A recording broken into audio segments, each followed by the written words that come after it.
Hello, good morning, all of you. Welcome to my YouTube channel RK Math and Physics.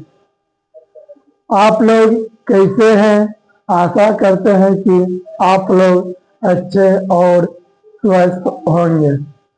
आज हम class 10 subject math के एक new chapter start करने जा रहे हैं। इससे पहले निर्देशांक ज्योमेट्री, कोऑर्डिनेट ज्योमेट्री 7वां अध्याय और ट्रिग्नोमेट्री 8वां अध्याय पढ़ा चुके हैं, जो इसका प्लेलिस्ट में वीडियो है। आज हम एक न्यू चैप्टर स्टार्ट करने जा रहे हैं, जिसका नाम हो गया समानांतर श्रेणी, अर्थमेटिक प्रोग्रेशन। जिसका नाम हो गया समानांतर श्रेणी, अर्थमेटिक प्रोग्रेशन। इसी को आज पढ़ाएंगे। चैप्टर 5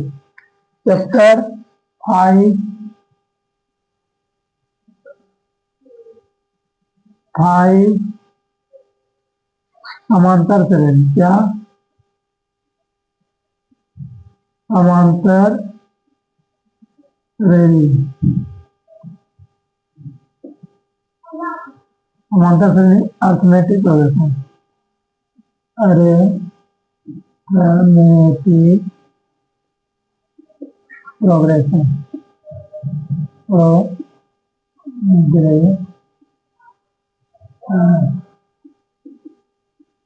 क्या नाम है?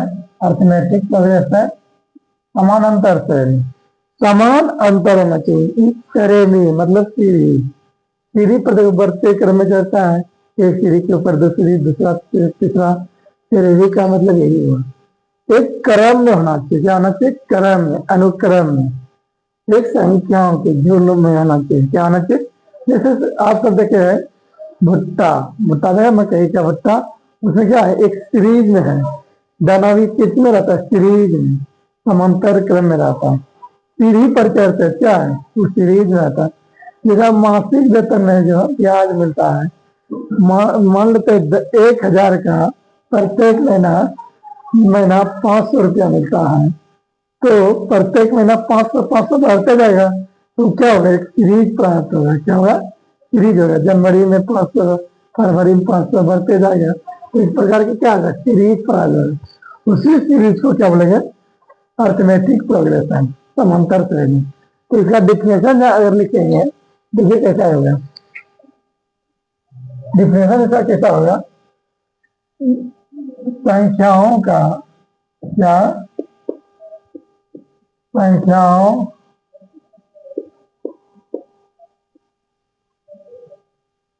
का एक अनुक्रम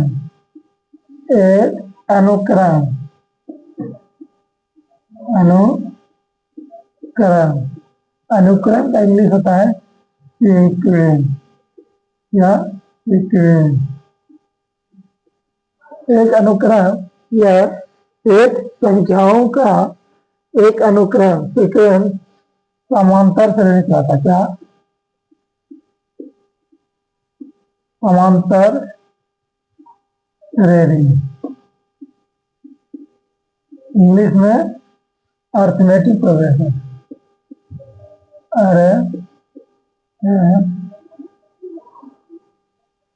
अर्थमेटिक प्रोग्रेशन। क्या? प्रोग्रेशन।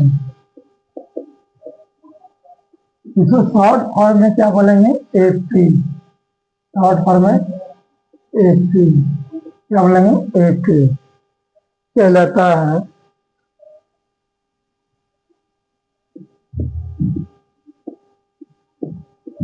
क्या कहलाता है? क्या कहलाता है? एक संख्याओं का एक अनुक्रम समांतर श्रेणी कहलाता है। क्या? समांतर श्रेणी कहलाता है यदि, क्या? यदि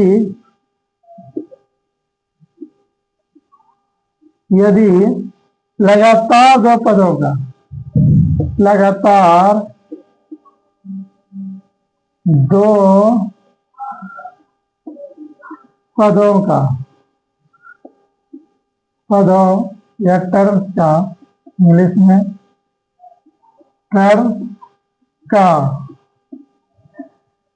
का अंतर या अंतर सदैव या सदैव नियत या नियत, इंग्लिश में कांस्टेंट कांस्टेंट कांस्टेंट हो या इसी को इक्वल समान समान संख्या हो या समान संख्या हो।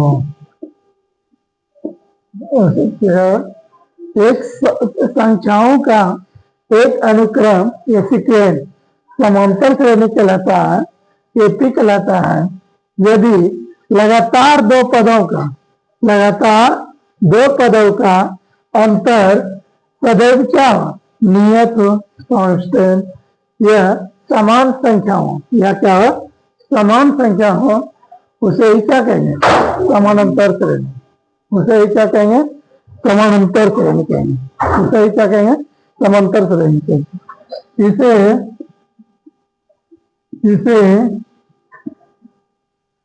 ये समांतर श्रेणी कहेंगे। इसे शॉर्ट फॉर्म में एपी कहते हैं। शॉर्ट फॉर्म में क्या कहते हैं, एपी कहते हैं। एपी कहते हैं। अब समान संख्या या कांस्टेंट नियत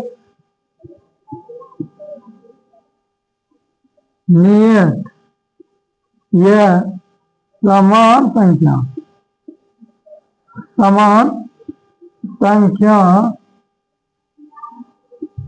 संख्या को समांतर श्रेणी का समांतर श्रेणी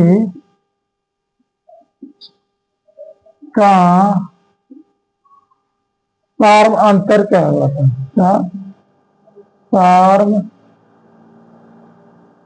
अंतर या इंग्लिश में कॉमन डिफरेंस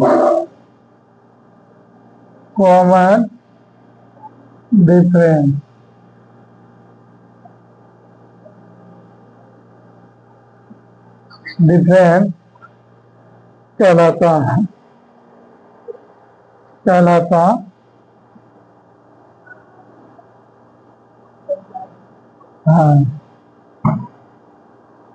कॉमन डिफरेंस को इसे स्मॉल डी से सूचित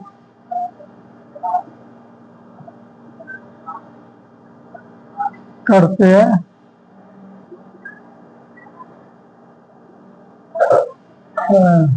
समझिए, इसे स्मॉल डी से सूचित करते हैं। समांतर श्रेणी अर्थमेटिक प्रोग्रेशन का डिफरेंस दिखा दी। कुछ नहीं, संख्याओं का एक अनुक्रम सीक्वेंस मिलेगा जिसमें समांतर श्रेणी कहलाता है। यदि लगातार दो पदों का अंतर सदैव क्या नियत हो, सदैव क्या होना चाहिए, नियत हो या समान संख्या प्राप्त होना चाहिए, तो उसी को क्या कहेंगे, समानांतर श्रेणी कहेंगे। उसी को क्या कहेंगे, समानांतर श्रेणी कहेंगे। और इसे एपी शॉर्ट फॉर्म में अर्थमेटिक प्रोग्रेशन होता है, शॉर्ट फॉर्म में एपी के द्वारा सूचित करते हैं। नियत या समान संख्या को समांतर श्रेणी का सार्व अंतर कॉमन डिफरेंस कहलाता है। इसे डी से सूचित करते हैं। एग्जाम्पल लेते हैं, मान लेते हैं एग्जाम्पल क्या, 1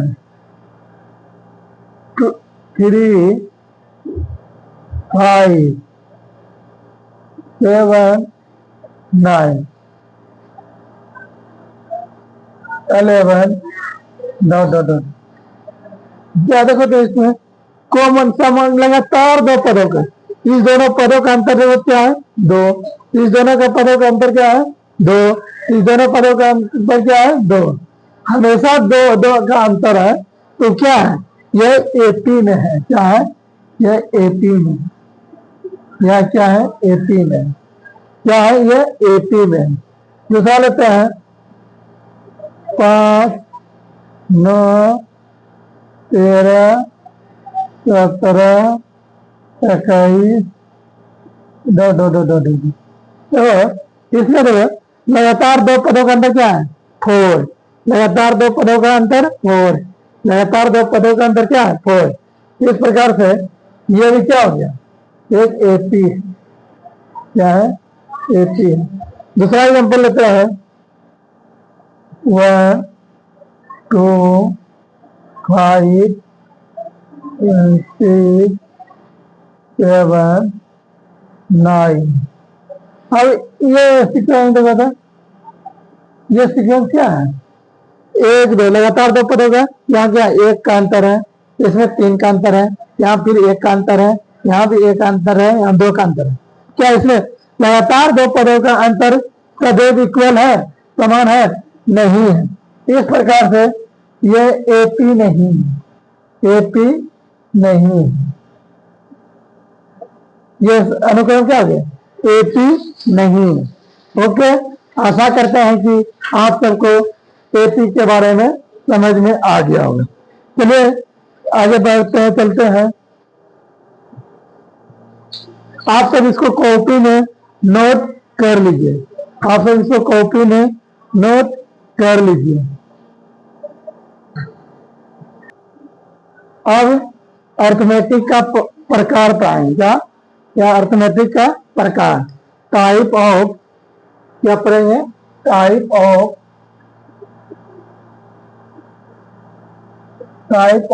अर्थमेटिक प्रोग्रेशन।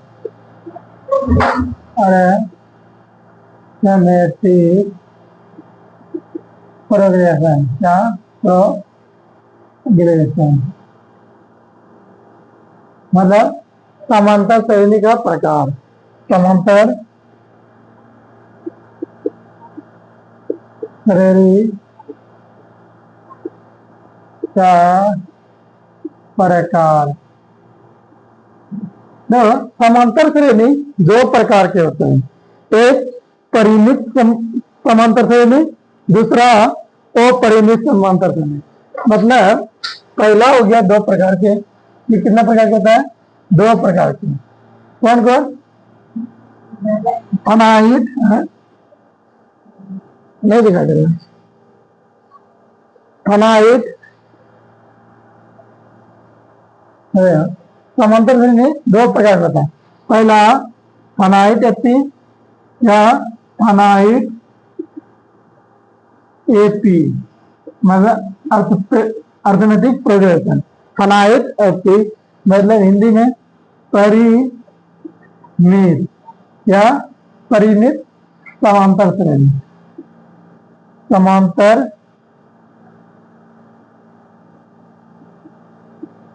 श्रेणी। दूसरा अपरिमित इनफिनाइट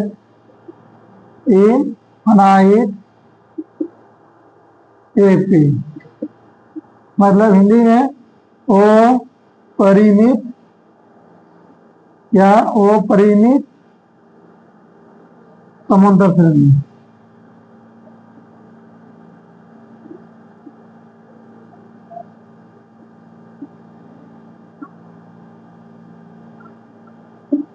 अपरिमित समांतर। आगे अनायत मतलब जिसमें टर्म की, पदों की संख्या निश्चित हो, फिक्स हो कि इतना, इसमें एक निश्चित टर्म हो, तो उसी को क्या कहेंगे? अनायत AP। और जिसमें अपरिमित समुच्चय से कहें, जिसमें निश्चित संख्या टर्म के नहीं हो, उसमें अपरिमित समांतर श्रेणी कहेंगे। जैसे लिखेंगे तो इसका डिफिनेशन जिस AP में, देखें, जिस AP में पदों की संख्या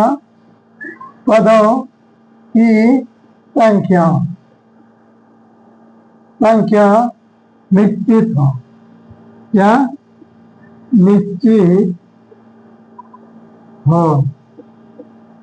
जिस एपी में पदों की संख्या निश्चित हो या अंतिम पद ज्ञात हो, या अंतिम पद ज्ञात हो उसी को क्या बोलेंगे, उसी को कनाइट एपी या परिमित समांतर श्रेणी कहते हैं। और जिसे एग्जाम्पल लेते हैं 2, 4, 6, 8, 10 क्या हो गया, इसमें कनाइट टर्म है 1, 2, 3, 4, 5, इसमें 5 टर्म है, इसे क्या हो गया निश्चित क्या हो गया परिमित समांतर श्रेणी। इसका डिफिनेशन लिखेंगे, जिस एपी में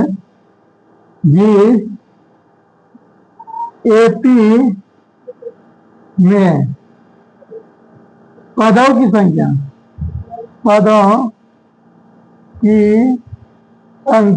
क्या पदों की संख्या अनिश्चित हो,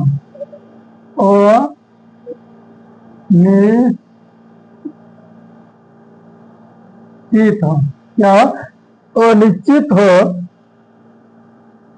या अंतिम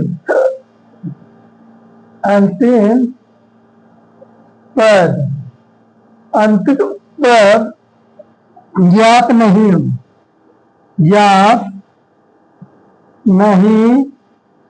हो, उसे क्या कहेंगे अपरिमित समांतर श्रेणी। उसे क्या कहेंगे अपरिमित समांतर श्रेणी।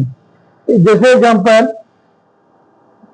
5, 9, 13,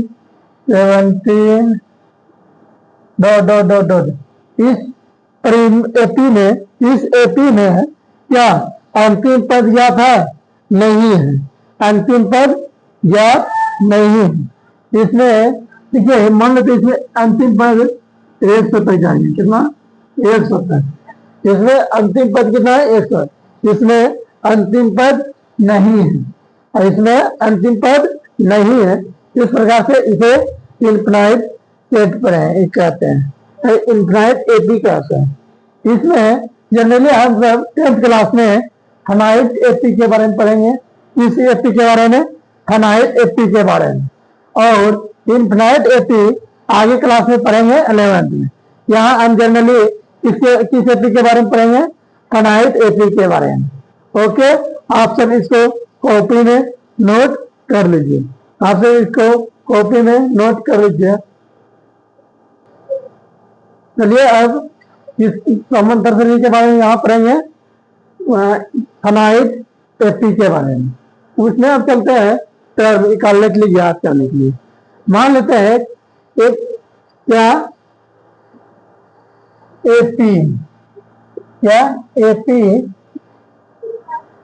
एपी का पहला पद ए,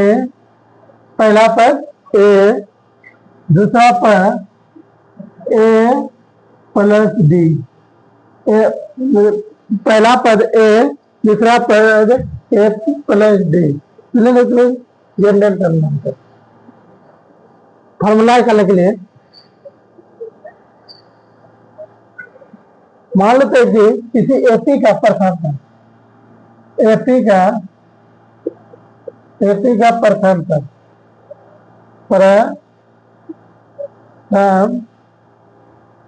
पद दिया है ए, मान लिए प्रथम पद क्या दिया है ए, प्रथम पद ए सार्व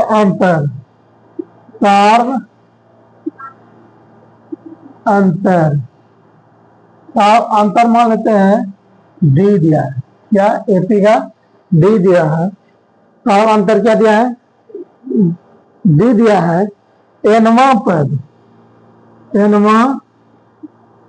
पद मान लेते हैं ए एन या टी एन, टर्म, एनवा टर्म या ए एन या टी एन। मान लिया ये दिया। और देखो मान लेते हैं कि ए वन यह टी वन ज्ञात करना है। क्या है? पहला पद ही होगा ए, तो क्या है? पहला पद ए, फिर अब ए टू यह टी टू ज्ञात करना है, तो क्या होगा? ए प्लस डी हो जाएगा, ए टू या टी टू। अब ए थ्री यह टी थ्री ज्ञात करना है, क्या होगा? ए थ्री या टी थ्री ज्ञात करना है, तो ए plus two D, A plus two D. यहाँ थ्री है, यहाँ टू है। उसी प्रकार ए फोर या क्या करना है? ए टी फोर याद करना है, क्या होगा? ए प्लस थ्री डी हो जाएगा। क्या करते टर्म में क्या डी जोड़ते जा रहे हैं, डी जोड़ते जा रहे हैं, यहाँ थ्री डी आ गया। इसी पर यहाँ फोर था या थ्री डी, फोर था तो थ्री डी आया। उसी प्रकार डॉट डॉट जाते रहेंगे, क्या होगा? हमको क्या याद करना है? ए एन या टी एन ज्ञात करना है, ए एन या टी एन ज्ञात करना है, तो क्या आएगा? देखो ए एन, तो ए यहाँ क्या आ रहा है? यहाँ फोर था तो यहाँ थ्री आएगा, यहाँ एन है तो यहाँ क्या आ जाएगा? N minus one. एक टर्म क्या है? एन का मान क्या है? घट रहा है, वन वन हमेशा, तो यहाँ डी। इसी को ए एन या टी एन बराबर फॉर्मूला क्या होगा? N minus one, A plus N minus one D, A plus N minus one D. समझ गया? अब क्या आएगा?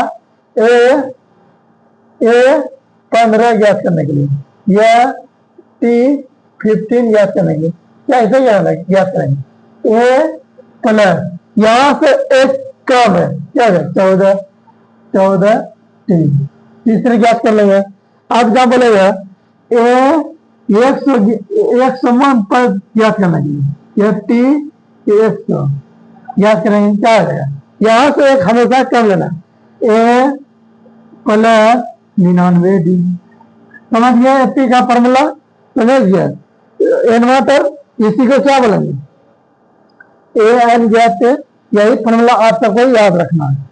ए एन बराबर A plus N minus one D. ये आप सबको क्या करना है? याद रखना है। क्या करना है? याद रखना है, ये टर्म याद रखना है। समझिए? आज का क्लास यहीं तक, कल इसका प्रॉब्लम बताएंगे इससे आगे। ओके, धन्यवाद।